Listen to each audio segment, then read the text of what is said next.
chef d'État musulman, hein, il va voir une femme très vieille aussi, c'est là elle était musulmane, elle portait un sac très lourd, ben, il va se rappeler de l'histoire du prophète sallallahu alayhi wa sallam, qu'il a vécu. Il va aller lui prendre en fait le sac pour l'aider. Et il l'entend en train de murmurer, la femme derrière, il lui dit « Ah, ça aurait été plutôt Amir al-Mu'minin Omar pour faire ce travail. Il nous a oubliés. » C'est pas que c'était Omar pour capable. Donc, c'était une leçon effectivement qu'il a retenue. Et le prophète Hassan, il va donc l'aider jusqu'à lui rendre service jusqu'à chez elle. Une fois rendu chez elle, qu'est-ce qu'elle lui dit? Écoute mon petit, je suis une pauvre vieille femme comme tu vois. J'ai rien pour te payer pour ce que tu viens de faire. Alors je te donne par contre un conseil. C'est quoi le conseil? Attention, attention, ne suis surtout pas cet homme qui s'appelle Mohammed sallallahu alayhi wa sallam. À sa place, comment on aurait réagi? Peut-être réagi mal, hein? Et avec tout le calme des musulmans arabes, on connaît, hein, c'est du kérosène qui explose tout de suite. Hein. Alors, on nous fait beaucoup de compliments pour ça. Hein, je sens un peu chaud des Méditerranéens surtout. En tout cas, qu'est-ce qu'il a fait le prophète sallallahu alayhi wa sallam? Il dit, est-ce que tu l'as vu? Est-ce que tu le connais? Non.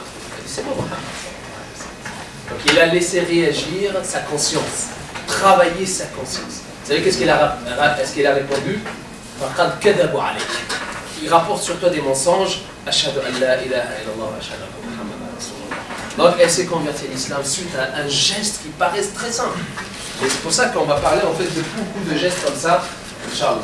Donc c'était un petit rappel de ce qu'on avait, je pense qu'on avait regardé ça la dernière fois rapidement. Je vais rappeler, est-ce que pour autant les musulmans sont tous des terroristes? Non, je ne pense pas. Mais ils ne sont pas tous des extrémistes non plus.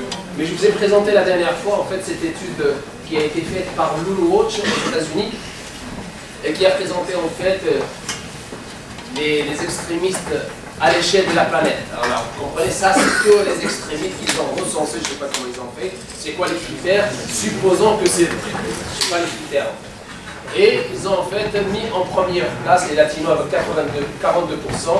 Les blanches, les blanches aux États-Unis, qu'on trouve les nazis un peu partout, c'est 24%. Ceux qui ont détruit le Oklahoma City, c'est ceux-là. Les juifs, extrémistes 7%, les musulmans viennent juste après avec 6%.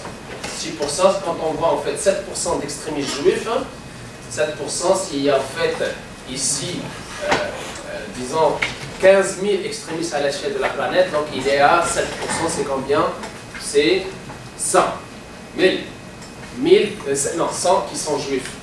Alors 7%, les musulmans, à l'échelle de la planète, ils sont 1,7 milliard et ils sont en fait 6% de tous les extrémistes à l'échelle de la planète. Vous comprenez donc la différence? Ils sont presque côte à côte. Hein? Le pourcentage est équivalent, mais en nombre par rapport à la communauté elle-même à laquelle ils appartiennent. Les juifs, ils sont 16 millions. Les musulmans, ils sont 1 million de fois de plus. Je ne suis pas trompé. 16 millions. 1 milliard 600 millions. Non, je suis fatigué, je ne peux pas. Alors, les communistes avec ça. Alors, est-ce qu'ils sont tous des anges, les musulmans? Non. Pas tous des anges. J'aimerais bien en voir des anges sur terre. Alors, là, je vous ai rappelé en fait Jeffrey Lang. Regardez ce monsieur-là qui a en fait fait beaucoup de conférences vidéo de très bonne qualité sur Google Vidéo, YouTube, vous allez trouver ses conférences à lui, c'est en anglais. Mais disons qu'il est venu ici en 2007 à l'Université de Montréal, en 2007, il a fait une conférence. Je retiens ce petit passage où il dit « Dieu merci que j'ai appris le Coran avant de connaître les musulmans ».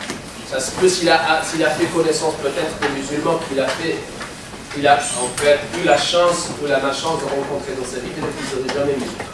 Alors il y en a comme ça, mais attention, il y en a des personnes qui sont converties à l'islam et qui disent grâce au contact avec mes amis, avec des camarades de classe, de l'école, de l'université, c'est comme ça que je suis venu à l'islam aussi.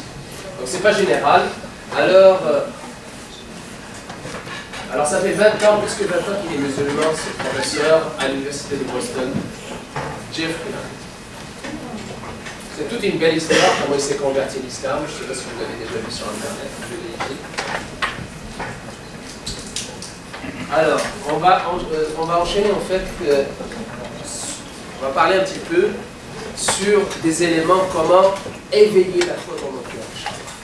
Je sais j'espère qu'au moins vous allez partir avec des éléments de ce genre pour arriver au résultat escompté à chaque fois qu'Allah dans le Coran il nous parle Afala yanzurun. N'observez-vous donc pas? Ne regardez-vous pas comment vous avez été créé? فَلْيَنْظُرِ الْإِنسَانُ مِمَّا خُلِقَ فَلْيَنْظُرِ الْإِنسَانُ إِلَى طَعَامِهِ فَلْيَنْظُرِ. Le mot, il revient très souvent. Observez, regardez. C'est pour ça que je vous invite en fait à lire le livre de Gary Miller. Il vous dit, subhanallah, c'est Gary Miller. Tout le monde a assisté quand j'ai parlé de Gary Miller? Donc je vous invite à lire le livre. Okay? Gary Miller, en fait, c'est quelqu'un qui a essayé de trouver des contradictions dans le Coran, comme il dit, j'en ai trouvé des incohérences dans la Bible. En fait, Wikipédia Gary Miller, c'est ça ce qu'il dit, c'est pas moi. Et il dit, il s'est penché à lire le Coran pour voir est-ce qu'il y a des incohérences dans le Coran. Et il est sorti avec un résultat suivant. Il a écrit un livre. J'ai lu beaucoup de livres, Dieu sait, mais celui-là, il m'a touché, je vous invite à lire. Le Coran sublime. Le Coran sublime de Gary Miller. C'est un excellent livre. Et c'est pour ça que la technologie, ça arrive.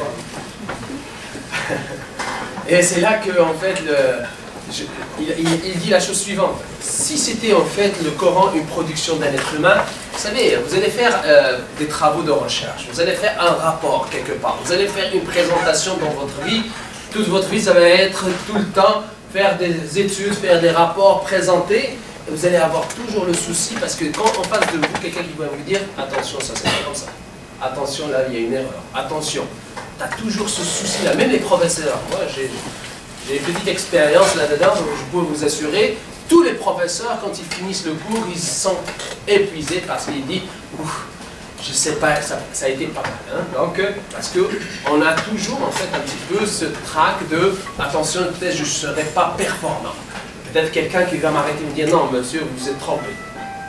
D'accord? Et c'est là que Gary Miller il dit le seul livre qui vous invite à aller chercher l'erreur, vous n'en trouverez pas, c'est le Coran. Même il donne des pistes, regardez, observez, même cherchez dans les livres. Si vous n'êtes pas d'accord, si vous avez des doutes, allez-y, cherchez dans les livres d'avant, dans l'évangile, la Torah, vous ne trouverez pas d'erreur. Vous savez, c'est ça en fait qui est extraordinaire. Et c'est l'approche, comme il dit, l'approche scientifique et l'approche de la falsification. Le Coran est le seul livre qui présente cette approche-là. Alors, vous savez, l'objectif de cette observation qu'Allah nous demande d'observer, il nous demande souvent d'observer autour de deux axes. C'est quoi les deux axes? Très bien, plus fort. Très bien. De regarder d'abord comment vous avez été créé. Et de regarder aussi dans la création des cieux et de l'univers. Il nous dit à chaque fois, regardez, observez.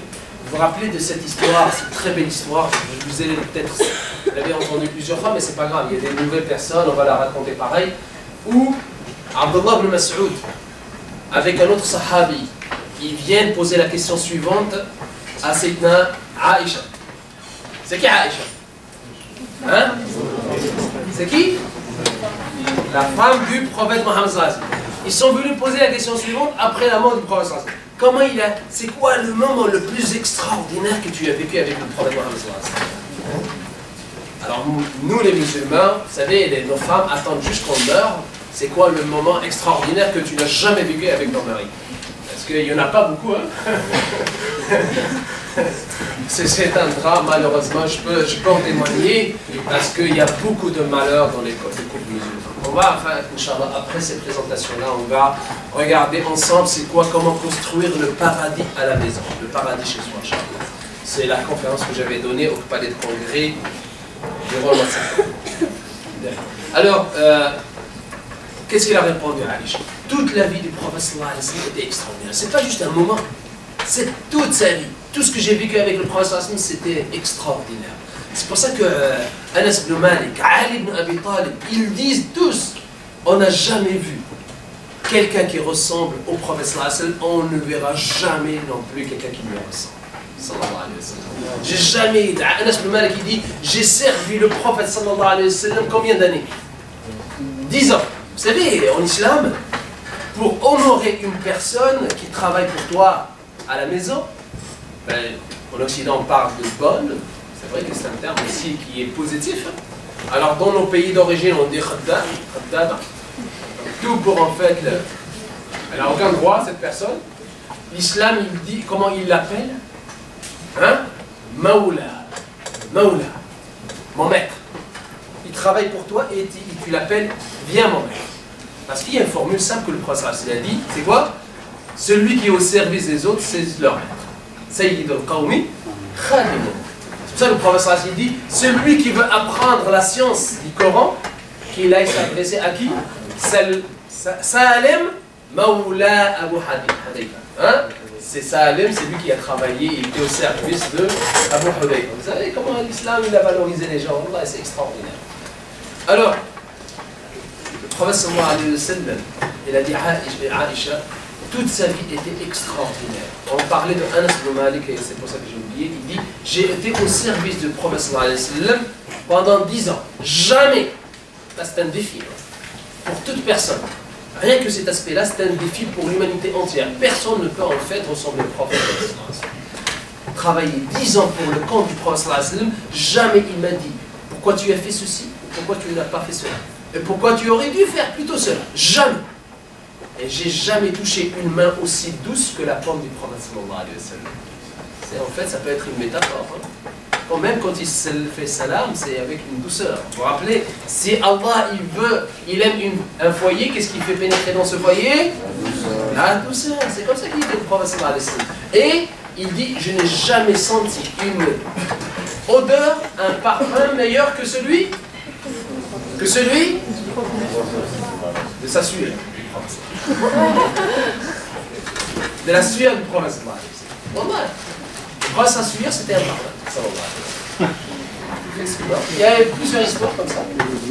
Sa femme, en fait, il mettait carrément des couvertures très chaudes pour qu'elle ramasse, en fait, la sueur, c'est des femmes. Sallallahu alayhi wa sallam. Alors Allah l'a aimé. Il dit, Allah il m'a en fait embelli dans mes yeux, en fait, trois choses, entre autres le parfum. Et la prière était ma pupille de mes yeux. Alors revenons à l'histoire avec Aïcha. Aïcha, ils disent toute sa vie était en fait extraordinaire. Mais je me rappelle en fait d'un événement qui m'a bouleversé. Et là je vais vous demander, c'est quoi, qu'est-ce qui est de bouleversant en fait dans cet événement-là, qu'elle va se rappeler exclusivement à Aïcha. C'est quoi cet événement? Il dit, le prophète sallallahu alayhi wa sallam, une nuit, il était à côté de moi jusqu'à ce que sa peau a touché ma main. Et d'un seul coup, il s'est levé. Il a dit, Aïcha, permets-tu? Je m'excuse, ce mot, il est banni de dictionnaire arabe. Permettre, autoriser. Hein? Permets-tu, m'autorises-tu à Aïcha pour aller faire une prière de la nuit? Vous imaginez?